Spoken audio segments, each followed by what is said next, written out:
Method of milling में अगर देखेंगे तो पहला है पेरिफेरल मिलिंग। पेरिफेरल मतलब क्या होता है, तो ऐसा कटर जिसके परिधि के ऊपर क्या होता है, कटिंग एज होता है, यानी काटने वाले किनारे होते हैं। जैसे ये कटर जो है इसके परिधि पर क्या है, कटिंग एज है।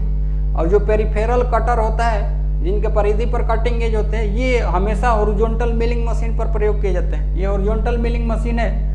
पेरिफेरल मिलिंग मशीन मतलब क्या है, यानी मेथड ऑफ मिलिंग में देखेंगे तो पहला पेरिफेरल मिलिंग है, यानी जॉब ये है। और यहाँ पर ये आर्बर में जॉब के समांतर ही हम लोग कटर को पकड़ते हैं और उसी के समांतर सतह को क्या करते हैं, फ्लैट बनाते हैं। तो ये सारे जितने भी ऑपरेशन आएंगे ये किस में आएंगे, पेरिफेरल मिलिंग में आएंगे।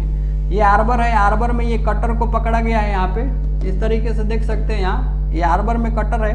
ये एक एक तरीके से ये जो होता है इसको स्पेसिंग कॉलर बोलते हैं। एक से दूसरे कटर को ये अलग अलग सेपरेट करके पकड़ने के लिए रहता है। यहाँ कटर पकड़े, यहाँ भी पकड़ सकते हैं, यहाँ भी पकड़ सकते हैं। जितना स्पेसिंग कॉलर रहेगा उसके बीच में हम लोग क्या कर सकते हैं, एक एक कटर को पकड़ सकते हैं अलग अलग ऑपरेशन के लिए।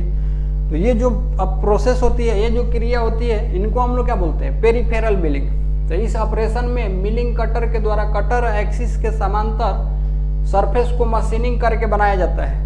यहाँ पर पूरे लेंथ ऑफ कट के दौरान प्रत्येक टूथ पर यूनिफॉर्म फोर्स नहीं लगता, जिसके कारण शॉक क्या होता है, डेवलप होता है, जो मशीन पर वाइब्रेशन का कारण बनता है। अभी इतना पॉइंट इसमें नोट डाउन कर लीजिए। ये जो पेरिफेरल मिलिंग है ये अलग अलग तरीकों से की जाती है। तो सबसे पहले इसमें देखने वाले हैं types of peripheral milling machine.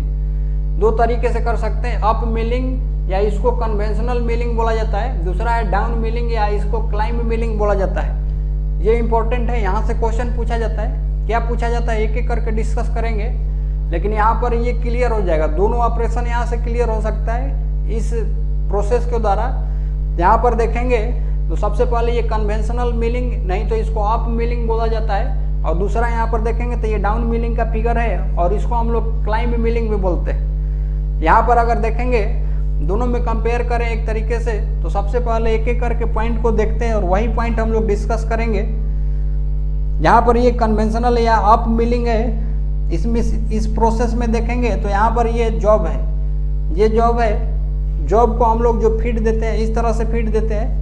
ये कटर अपने एक्सिस पर क्या कर रहा है, रोटेट कर रहा है। तो सबसे पहला पॉइंट तो यही है कि जॉब और जो कटर का रोटेशन होता है ये क्या होता है, एक दूसरे के विपरीत होता है, पहला पॉइंट। इसके बाद नेक्स्ट पॉइंट देखेंगे तो ये मशीन्ड सतह है, ये कटा हुआ है सतह है। इधर का चिप्स निकाल चुके हैं हम लोग, ये अनफिनिश्ड सतह है, अनकट लेयर है। तो जब यहाँ पर ये कटर इस तरह से रोटेट करके और यहाँ पर इंटर करता है, तो यहाँ पर इंटर करने के दौरान ये मशीन सतह है, तो जो चिप होता है यहाँ से ये कटिंग टूल का ये जो पॉइंट है ये कम अंदर धंसता है, तो चिप यहाँ से निकलता है। तो शुरू में चिप क्या होता है, पतला, और जैसे जैसे अंतिम तक यानी कट खत्म होता है तो ये मोटा चिप बनता है। यानी शुरू में इस तरह से पतला और बाद में क्या होता है, मोटा चिप बनता है। किसमें, तो ये कन्वेंशनल या अप मिलिंग में। ये चीज़ ध्यान रखना है, पूछा जाता है कि अप मिलिंग में किस प्रकार का चिप बनता है। तो शुरू में पतला और बाद में क्या होता है, मोटा। फिर दूसरा पूछ लिया जाता है कि कन्वेंशनल मिलिंग को और क्या बोला जाता है, अप मिलिंग, नहीं तो डाउन मिलिंग को और क्या बोलते हैं, तो क्लाइंब मिलिंग। नाम से भी पूछ लिया जाता है क्वेश्चन।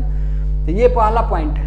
यहाँ पर शुरू में क्या होता है, शुरू में पतला और बाद में क्या होता है, मोटा।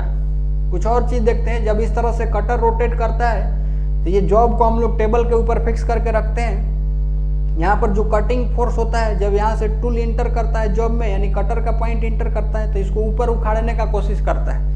जो कटिंग फोर्स होता है ये ऊपर लगता है। तो इसके लिए जो फिक्सचर या जो पकड़े हैं हम लोग जॉब को, इसकी मजबूती अच्छी होनी चाहिए, नहीं तो जॉब क्या हो जाएगा, उखड़ जाएगा। इसके बाद कुछ और पॉइंट देखते हैं। यहाँ जब यहाँ पर कटिंग करते हैं हम लोग, तो ये कटा हुआ चिप को क्या होता है, आगे की तरफ निकलता है। कभी कभार क्या होता है कि ये चिप्स बाहर नहीं निकल पाता है, तो यहीं कटिंग जोन में ही, इनको कटिंग जोन बोला जाता है, यहीं पर जमा हो जाता है, यानी क्लॉग हो जाता है, जिसके कारण ये मशीन सतह को घिस देता है। तो घिस देता है तो रफ सरफेस बनता है। इसीलिए ये जो कन्वेंशनल अप मिलिंग है, या कन्वेंशनल मिलिंग नहीं तो अप मिलिंग है, इसको हम लोग रफ कटिंग के लिए प्रयोग करते हैं। यानी इसके द्वारा रफिंग करना होता है जॉब में, तो कर सकते हैं। इसके बाद कुछ और चीज़ देखेंगे। यहाँ पर ये जो फोर्स लग रहा है ऊपर की तरफ, और ये जो चीज़ है ये क्या है, जहाँ पर चिप्स फंसने की वजह से ये क्या होता है, क्लॉग हो जाता है। तो क्लॉग हो जाता है तो क्या होता है, रफ फिनिश क्या होता है, जो रफ सरफेस का फिनिशिंग होना चाहिए वो क्या होता है, थोड़ा सा खराब हो जाता है। इसीलिए रफ के लिए इसका प्रयोग करते हैं।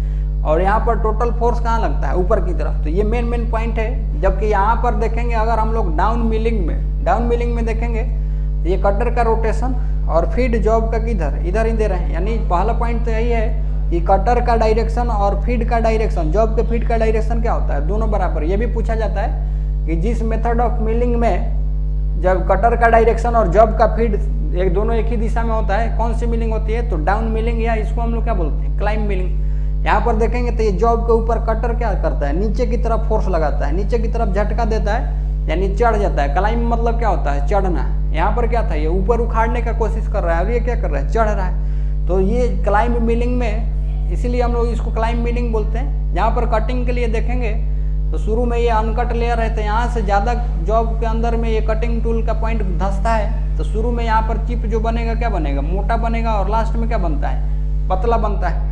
यहाँ से कटिंग जोन में जब चिप निकलता है तो यहाँ से ये निकल जाता है आसानी से।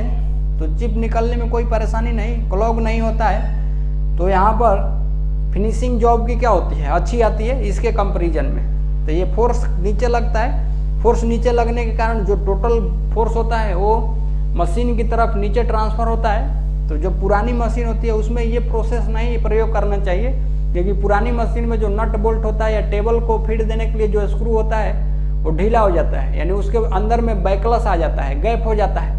तो इसके लिए पुरानी मशीन पर ये नहीं प्रयोग किया जाता है। अगर पुरानी मशीन पर प्रयोग करना है तो उसके लिए बैकलस इलिमिनेटर का प्रयोग करते हैं। आगे हम लोग पढ़ेंगे बैकलस इलिमिनेटर क्या है। तो इतना पॉइंट अभी ये सारा समझ में आया होगा। इसी से संबंधित अब एक एक पॉइंट को हम लोग डिस्कस करने वाले हैं। तो सबसे पहले अप मिलिंग में, यहाँ पर यही अप मिलिंग है। यहाँ पर देखेंगे तो इस क्रिया में वर्क पीस को कटर रोटेशन के उल्टा दिशा में क्या किया जाता है, फीड दिया जाता है।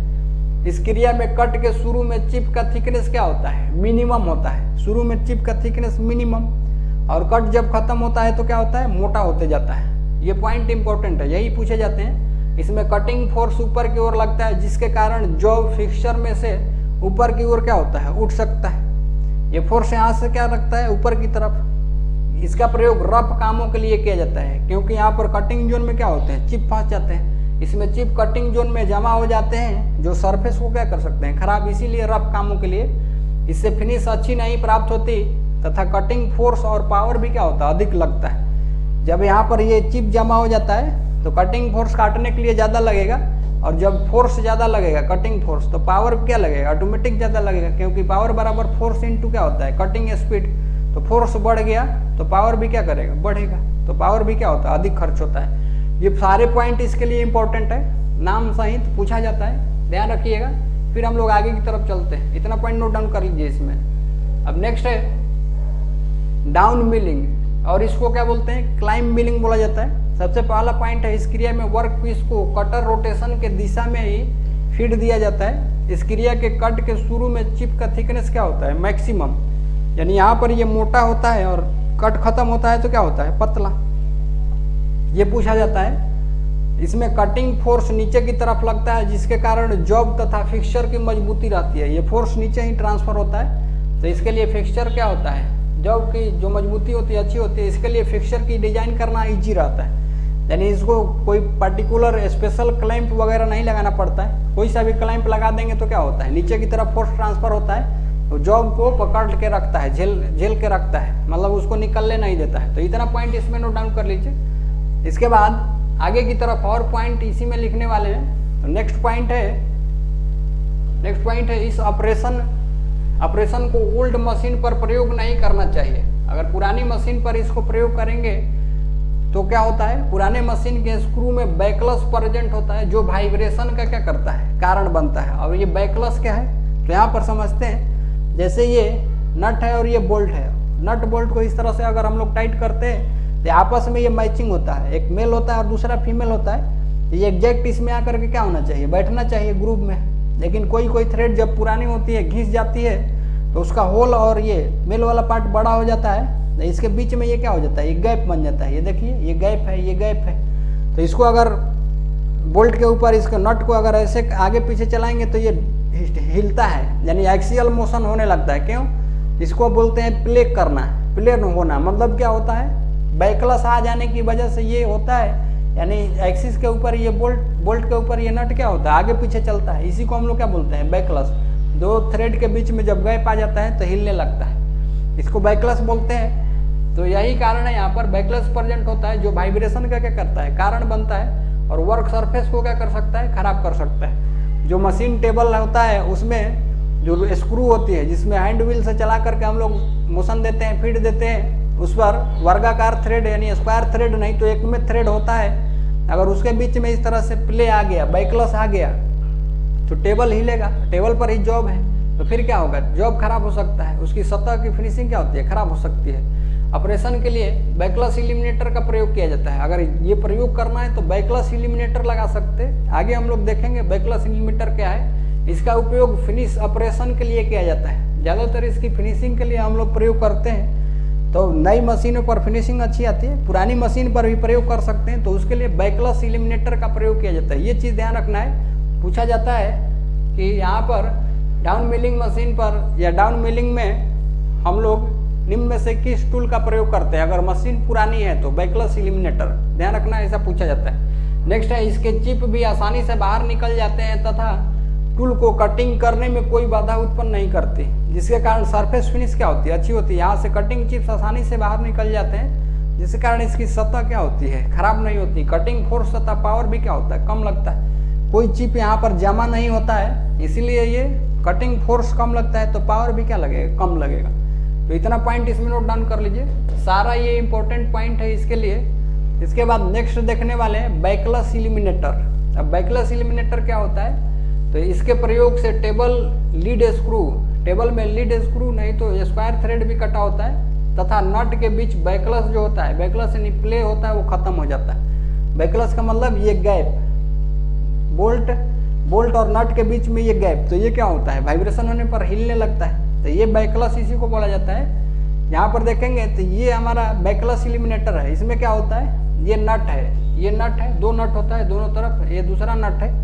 जो टेबल वाली लीड स्क्रू है या जो भी स्क्रू है जिस पर थ्रेड वर्गाकार कटी है, उसको हम लोग क्या कर देते हैं, ये नट के द्वारा कैच कर देते हैं। कैच होने की वजह से इसमें जो नट होता है और लीड स्क्रू की जो नट है वो एक समान होने की वजह से कोई प्ले नहीं होता है, तो फिर ये वाइब्रेशन होने की वजह से क्या होता है, हिलता नहीं है। तो मेन काम यही होता है बैकलस इलिमिनेटर का। जब हम लोगों को क्लाइंब मिलिंग करना है और पुरानी मशीन है तो बैकलस इलिमिनेटर प्रयोग कर सकते हैं। अगर पूछेगा तो हम लोग आसानी से बता सकते हैं किसके लिए, तो बैकलस इलिमिनेटर का प्रयोग किसके लिए करते हैं, तो जो लीड स्क्रू के बीच में या जो टेबल वाला स्क्रू है उसके बीच में जो प्ले है, बैकलस है, वो क्या होता है, खत्म हो जाता है।